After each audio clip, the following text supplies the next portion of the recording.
காஷ்மீர் நவ்காம் காவல் நிலையத்தில் வெடிபொருள் வெடித்து 9 பேர் பலியான சம்பவம் பெரும் பரபரப்பை ஏற்படுத்தியிருந்த நிலையில் இன்று மாலை காஷ்மீர் செல்கிறார் உள்துறை அமைச்சர் அமித்ஷா. விவரங்களோடு இணைகிறார் நமது செய்தியாளர் பாரதி ராஜா. வணக்கம் பாரதி ராஜா, இத்தொடர்பான விவரங்கள். ஜம்மு காஷ்மீரின் ஸ்ரீநகர் பகுதியில் இருக்கிற நவ்கான் அப்படின்ற பகுதியில நேற்று நள்ளிரவுல வெடித்த குண்டு வெடிப்பால 9 பேர் இப்போது வரைக்கும் உயிரிழந்திருக்காங்க. 25க்கும் மேற்பட்டோர் தற்போது சிகிச்சையில் இருக்காங்க. இதுல 5 பேரது நிலைமை கவலைக்கிடமா இருக்கு அப்படின்னு ஒரு தகவல். இதுல அந்த குண்டு வெடிப்புல இருந்த அந்த மருந்துகள் அப்படின்றது டெல்லியில நடந்தது இல்லையா, செங்கோட்டை அருகே, அந்த வெடிகுண்டின் மாதிரி போல உள்ளது அப்படின்னு முதற்கட்டமா சந்தேகிக்கப்பட்டிருக்கு.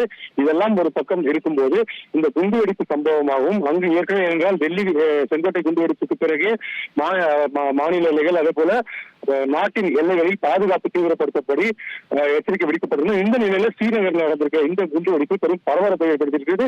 அந்த இடத்திற்கு மத்திய உள்துறை அமைச்சரான அமித்ஷா இன்று மாலை செல்ல உள்ளதாக தகவல் வெளியாகிருக்கிறது.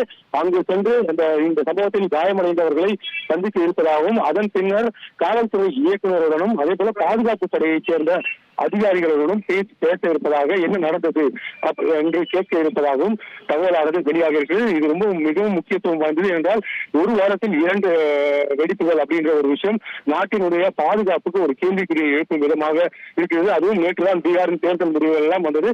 இந்த நேரத்தில் இது போன்ற ஒரு சம்பவம் என்றால் இது போன்ற ஒரு சம்பவம் நிகழும் போது உடனடியாக என்ன செய்வார்கள், மற்ற பகுதியில் எங்கெல்லாம் அந்த ரெட் அலர்ட் என்று சொல்வார்கள், எங்கெல்லாம் தாக்குதல் நடக்க வாய்ப்பு இருக்கிறதோ அந்த பகுதியை எச்சரிக்கைப்படுத்துவார்கள். அந்த வகையில ஜம்மு காஷ்மீர் மாநிலமும் மிகுந்த என்றால் எல்லை பகுதி, இந்திய பாகிஸ்தான் எல்லை பகுதியாக இருக்கக்கூடிய அங்கு பாதுகாப்பு மற்ற விஷயங்கள் அனைத்துமே தீவிரப்படுத்தப்பட்டும் இந்த வெடிப்பு எப்படி நடந்தது என்பது குறித்தெல்லாம் கேட்டறிய இருக்கிறார்.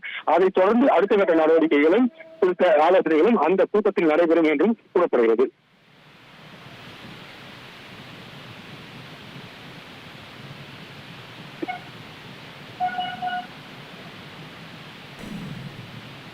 உங்கள் விவரங்களுக்கு நன்றி பாரதி ராஜா.